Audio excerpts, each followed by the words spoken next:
News India देख रहे हैं आप और मैं हूं आपके साथ अंशिका पाठक। 8 बजे की 8 बड़ी खबरों के बारे में बात करेंगे, लेकिन उससे पहले एक बड़ी खबर सामने आ रही है। ट्विटर को लेकर एलन मस्क ने बड़ा ऐलान किया है।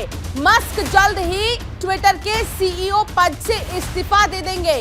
ट्विटर के नए सीईओ की तलाश कर रहे हैं एलन मस्क। पोल में हारने के बाद एलन मस्क ने यह फैसला लिया है। ट्विटर की कमान संभाले अभी केवल 2 महीने ही हुए हैं और उन्होंने इस्तीफा देने का ऐलान कर दिया है। हालांकि अभी इसको लेकर लगातार कोशिश जारी है नए सीईओ को लेकर। अभी मौजूदा समय में ये बड़ी खबर है और एलन मस्क के आने के बाद ट्विटर में तमाम बदलाव देखे गए हैं। ट्विटर को लेकर एलन मस्क ने एक बहुत बड़ा ऐलान किया है।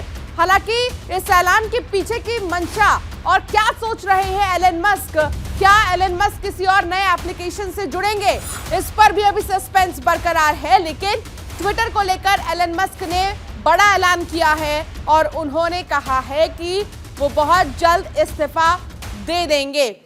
तो एलन मस्क का ये ट्वीट आपको दिखा रहे हैं। ट्विटर के नए सीईओ की तलाश कर रहे हैं मस्क।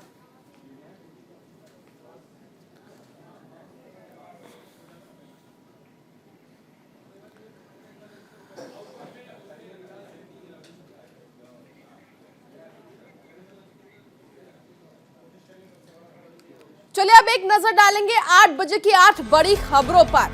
बात करेंगे सबसे पहले खबर की, हरियाणा से है, जो आज से भारत जोड़ो यात्रा की हरियाणा में एंट्री हो रही है।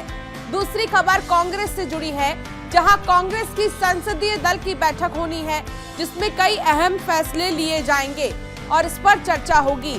सुबह 11 बजे संसद में यह बैठक होगी।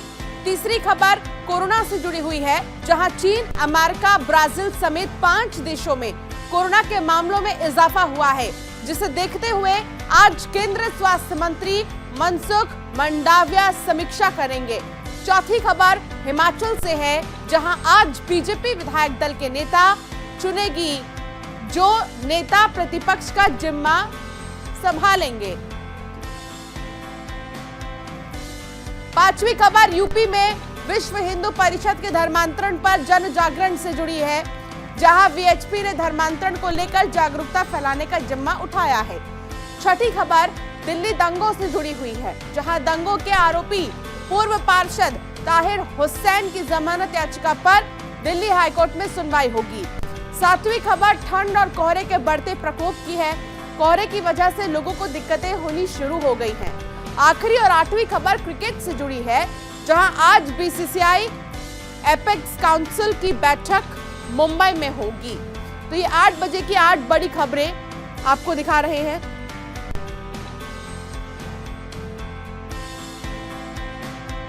तो ये 8 बजे की 8 बड़ी खबरें विस्तार से आप तक पहुंचाएंगे, एक एक अपडेट। 8 बजे की 8 बड़ी खबरों में इन तमाम खबरों पर हम बातचीत करेंगे और साथ ही ये भी बताएंगे कि इन खबरों के मायने आखिर हैं क्या। तो सबसे पहले हरियाणा में, क्योंकि भारत जोड़ो यात्रा जो है पहुंच चुकी है, इसके बारे में सबसे पहले आपको बताएंगे और विस्तार से ये भी बताएंगे कि अब तक कहां-कहां पर ये यात्रा जा चुकी है, कहां से होते हुए ये यात्रा आई है। तो देखिए, हरियाणा के द्वार भारत जोड़ो यात्रा, जी हां, हरियाणा में भारत जोड़ो यात्रा की एंट्री हो गई है। पहले चरण में 80 किलोमीटर का सफर तय होगा। 2 चरणों में भारत जोड़ो यात्रा होगी। हरियाणा में 6 जनवरी से होगा दूसरे चरण का आगाज। ऐतिहासिक गांव घासेड़ा भी जाएगी ये यात्रा। बंटवारे के वक्त गांधी जी भी आए थे घासेड़ा गांव, मुसलमानों को भारत में रोकने के लिए आए थे घासेड़ा। तो राजस्थान के बाद आज से कांग्रेस नेता राहुल गांधी की भारत जोड़ो यात्रा की एंट्री हरियाणा में हो गई है। हरियाणा में इस यात्रा का 2 चरणों में आगाज हुआ है। पहले चरण की यात्रा आज से, तो दूसरे चरण की यात्रा 6 जनवरी से शुरू होगी। हरियाणा में भारत जोड़ो यात्रा के लिए खास रूट तय किया गया है। इस यात्रा के दौरान राहुल गांधी मेवात के ऐतिहासिक गांव घासेड़ा भी पहुंचेंगे। भारत पाक बंटवारे के वक्त यहां से जा रहे मुसलमानों को रोकने के लिए खुद महात्मा गांधी इस गांव में आए थे। भारत जोड़ो यात्रा के पहले चरण के दौरान राहुल गांधी 3 दिन में 80 किलोमीटर से ज्यादा पैदल चलेंगे। तो हरियाणा के घासेड़ा भी जाएंगे राहुल गांधी और यहां पर वो कई लोगों से मुलाकात करेंगे। हरियाणा में भारत जोड़ो यात्रा की एंट्री हो चुकी है। इससे पहले राजस्थान में थी भारत जोड़ो यात्रा, उससे पहले मध्य प्रदेश में थी। हालांकि अगर देखा जाए तो 100 दिन से भी ज्यादा पूरे हो चुके हैं और ऐसे में भारत जोड़ो यात्रा का जो ये सिलसिला है वो अब भी जारी है। राहुल गांधी ने प्रेस कॉन्फ्रेंस तक की थी और उन्होंने उद्देश्य और मंशा भी बताया था कि आखिर भारत जोड़ो यात्रा का उद्देश्य क्या है। भारत को जोड़ के रखना, भारत को एक दिखाना, भारत की एकता को लेकर ये यात्रा की जा रही है जो अभी भी जारी है, जो हरियाणा पहुंच चुकी है और हरियाणा में 2 चरणों में होगी भारत जोड़ो यात्रा। तो भारत जोड़ो यात्रा कई जिलों से गुजरेगी भी। पहले चरण में 80 किलोमीटर का सफर तय होगा हरियाणा में और हरियाणा में एंट्री हो चुकी है भारत जोड़ो यात्रा की। तो हरियाणा के किन जिलों में भारत जोड़ो यात्रा गुजरेगी ये आपको हम बता देते हैं। मेवात जिले के झिरका, फिरोजपुर और घासेड़ा से गुजरेगी ये यात्रा। इस यात्रा को अगर देखा जाए तो तमाम जो स्थानीय लोग हैं उनका भी समर्थन मिलते हुआ नजर आ रहा है। महेंद्रगढ़ जिला के अकेड़ा से निकलेगी यात्रा, गुरुग्राम जिले के सोहना भी जाएगी भारत जोड़ो यात्रा। तो फरीदाबाद के पाली और बड़कल चौक से गुजरेगी भारत जोड़ो यात्रा। इसके अलावा आपको बता दें कि जो भारत जोड़ो यात्रा है वो पहले चरण में 80 किलोमीटर की जो दूरी है वो तय करेगी। हरियाणा में 2 चरण में भारत जोड़ो यात्रा होगी और पहले चरण की अगर हम बात करें तो पहले चरण में लगभग 80 किलोमीटर की जो दूरी है वो तय की जाएगी। हरियाणा के जो सबसे महत्वपूर्ण जिले हैं उनसे होकर गुजरेगी भारत जोड़ो यात्रा। हालांकि हिमाचल में इसका खासा प्रभाव देखने को मिला था। हरियाणा में किस तरीके से भारत जोड़ो यात्रा को समर्थन मिलेगा ये 2 दिन में पता चलेगा। हालांकि पहले राजस्थान, 8वां राज्य राजस्थान से भारत जोड़ो यात्रा निकली और हरियाणा पहुंची है। राजस्थान से पहले मध्य प्रदेश में थी भारत जोड़ो यात्रा, जहां तमाम जो मुख्यमंत्री हैं वो भी यहां पर शामिल हुए थे। इसके अलावा कई सारे बड़े बड़े दिग्गज नेता इस भारत जोड़ो यात्रा में शामिल हुए हैं। इसको लेकर राहुल गांधी ने क्या कुछ कहा हरियाणा में यात्रा को लेकर आपको सुनाते हैं। बीजेपी के नेताओं ने पूछा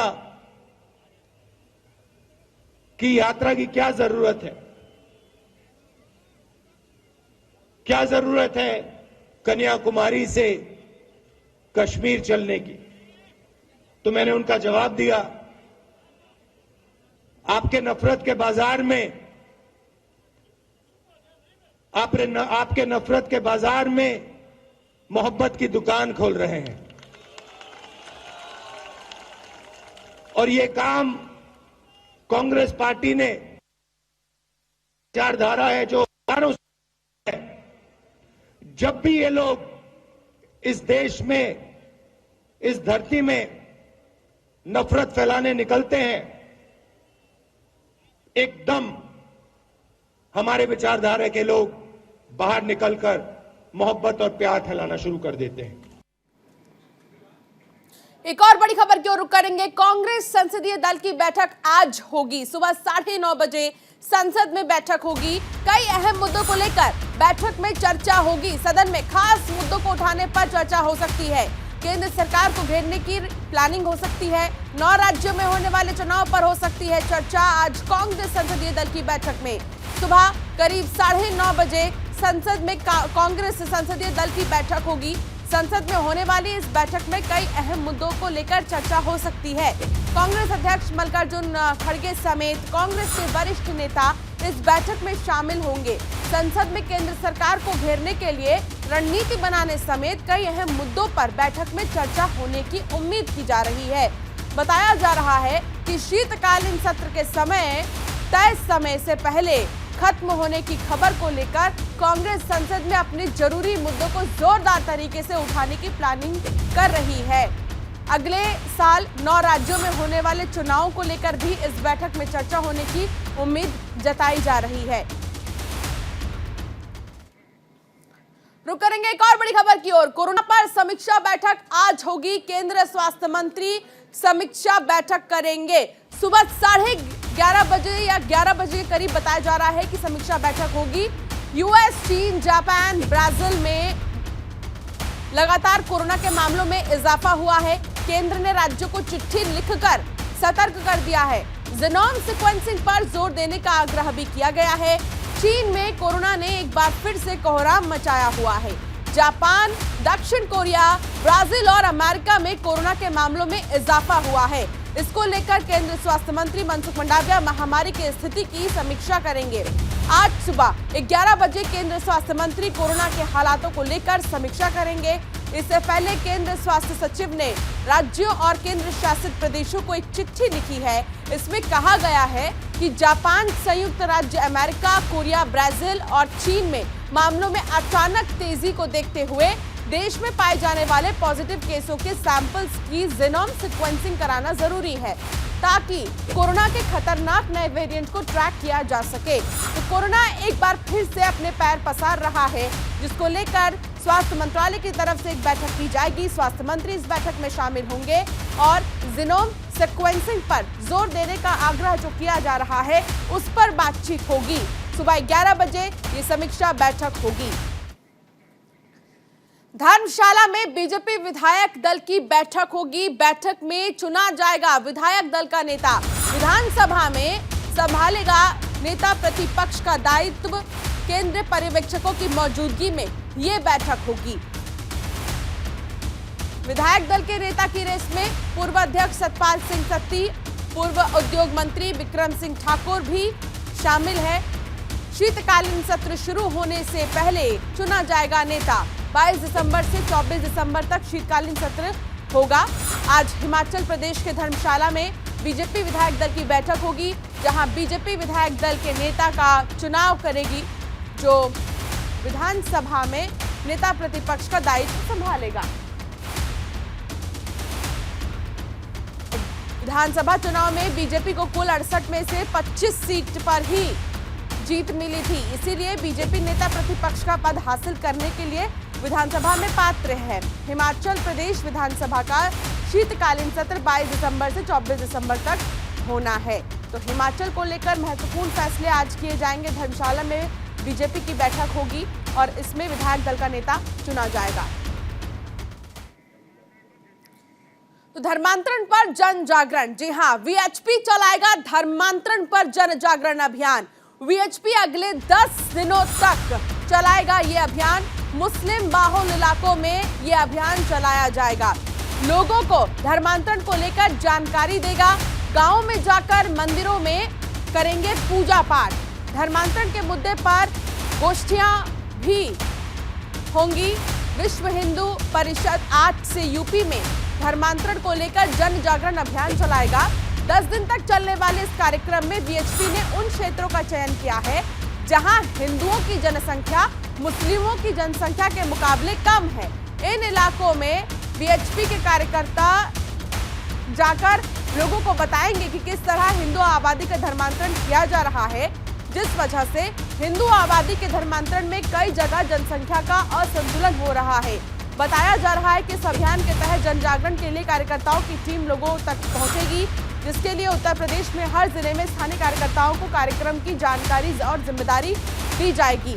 तो ये पूरा जो अभियान है वो विश्व हिंदू परिषद की तरफ से चलाया जाएगा, जिसमें कि जागरूक किया जाएगा लोगों को। और रुक करेंगे एक और बड़ी खबर की ओर। ताहिर हुसैन की जमानत याचिका पर आज सुनवाई होगी। दिल्ली हाईकोर्ट में आज याचिका पर सुनवाई होगी। निचली अदालत से याचिका खारिज हो चुकी है। 2020 के दिल्ली दंगों का आरोपी है ताहिर हुसैन। आपके पूर्व पार्षद है ताहिर हुसैन। दिल्ली दंगों के आरोपी आम आदमी पार्टी के पूर्व पार्षद ताहिर हुसैन की जमानत याचिका पर आज दिल्ली हाईकोर्ट में सुनवाई होगी। ताहिर हुसैन ने फरवरी 2020 में दिल्ली के नॉर्थ ईस्ट इलाके में हुए दंगों के मामले में निचली अदालत से जमानत याचिका खारिज होने के बाद दिल्ली हाईकोर्ट का रुख किया है, जहां अब हाईकोर्ट ताहिर हुसैन की जमानत पर आज सुनवाई करेगा। इससे पहले ताहिर हुसैन के वकील सलमान खुर्शीद ने कोर्ट में कहा था कि सभी एफआईआर में एक ही पैटर्न अपनाया गया है। एक एफआईआर में दर्ज बयान हूबहू दूसरी एफआईआर में भी है। सलमान खुर्शीद ने 2 एफआईआर का हवाला देते हुए कहा कि दोनों में एक ही शिकायतकर्ता शामिल है।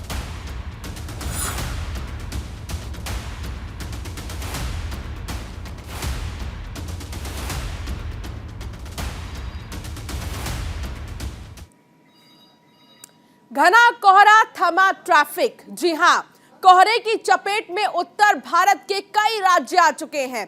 कोहरे की वजह से विजिबिलिटी भी कम हो गई है। सड़कों पर गति से वाहन अगर देखा जाए तो धीमी चल रही हैं। यूपी में रात में नहीं चलेंगी रोडवेज बसें, ये आदेश जारी किया गया है। रात 12 बजे से सुबह 7 बजे तक बंद रहेंगी roadways buses. Delhi, NCR, UP, Punjab समेत उत्तर भारत के कई राज्यों के तापमान में लगातार गिरावट हो रही है। अब तापमान में गिरावट के साथ कोहरे और शीतलहर ने भी कहर बरपाना शुरू कर दिया है।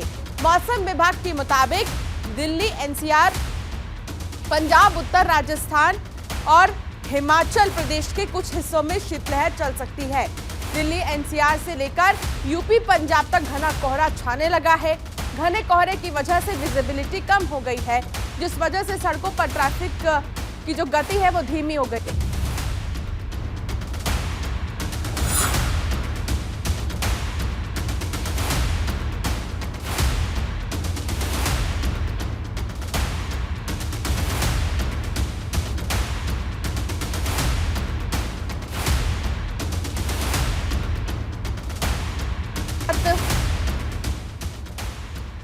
कोहरे की वजह से विजिबिलिटी कम हो गई है और ऐसे में रोडवेज बसेस को रात 12 बजे से सुबह 7 बजे तक चलने की इजाजत नहीं है। ये आदेश जारी किया गया है। विजिबिलिटी कम होने की वजह से कोई हादसा ना हो जाए, इसको ध्यान में रखते हुए ये फैसला किया गया है। सड़कों पर बहुत धीमी गति से वाहन चल रहे हैं, ट्रैफिक की समस्या ना पैदा हो जाए, इसीलिए भी ये फैसला लिया गया है। रात 12 बजे से सुबह 7 बजे तक जो बसेस हैं, रोडवेज बसेस, वो बंद रहेंगी।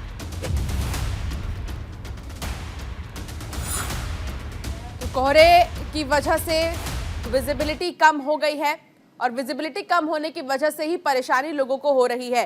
तो यूपी में रात में अब बसेस जो है, रोडवेज बसेस नहीं चलेंगी। रात 12 बजे से सुबह 7 बजे तक रोडवेज बसेस जो है वो बंद रहेंगी, वो नहीं चलेंगी। इतना ही नहीं, कोहरे की चपेट में कई सारे जो उत्तर भारत के राज्य हैं वो आ रहे हैं। कोहरे की वजह से विजिबिलिटी भी काफी कम हो गई है। सड़कों पर जो गाड़ियों की रफ्तार है उन पर ब्रेक लग गया है, गाड़ियों की रफ्तार धीमी हो गई है, जिसके चलते ये फैसला किया गया है। और रोडवेज बसेस को इसलिए मना किया गया है रात 12 बजे 7 बजे तक, क्योंकि कई सारी बसें हादसे का शिकार हो रही हैं। तो कुछ बसेस ऐसे भी हैं जो धीरे चल रही हैं, जिसकी वजह से लंबे लंबे ट्रैफिक का जो है सामना करना पड़ रहा है, ट्रैफिक जाम का। और यही वजह है कि घने कोहरे की वजह से जो गाड़ियों की रफ्तार है वो धीमी हो गई है। हालांकि लगातार अलाव को लेकर प्रशासन की तरफ से तमाम जगहों पर इंतजाम किया जा रहा है, अलग अलग जगहों पर अलाव की व्यवस्था की जा रही है।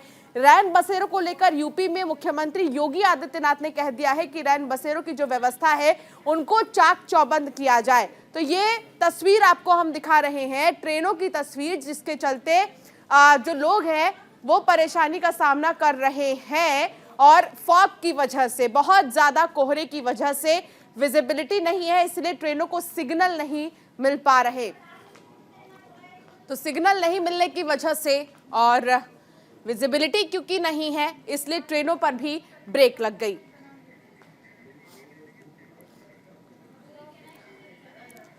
और रुक करेंगे 8वीं बड़ी खबर की ओर। बीसीसीआई एपेक्स काउंसिल की मीटिंग आज होगी। मुंबई में एपेक्स काउंसिल की आज बैठक होगी। रोहित, राहुल द्रविड़ की भूमिका पर आज फैसला होगा। कई और अहम मुद्दों पर मीटिंग में चर्चा होगी। बीसीसीआई चीफ रोजर बिन्नी बैठक में शामिल होंगे। आज मुंबई में बीसीसीआई की एपेक्स काउंसिल की मीटिंग होगी। इस बैठक में रोहित शर्मा और राहुल द्रविड़ की T20 भूमिका पर फैसला लिया जाएगा।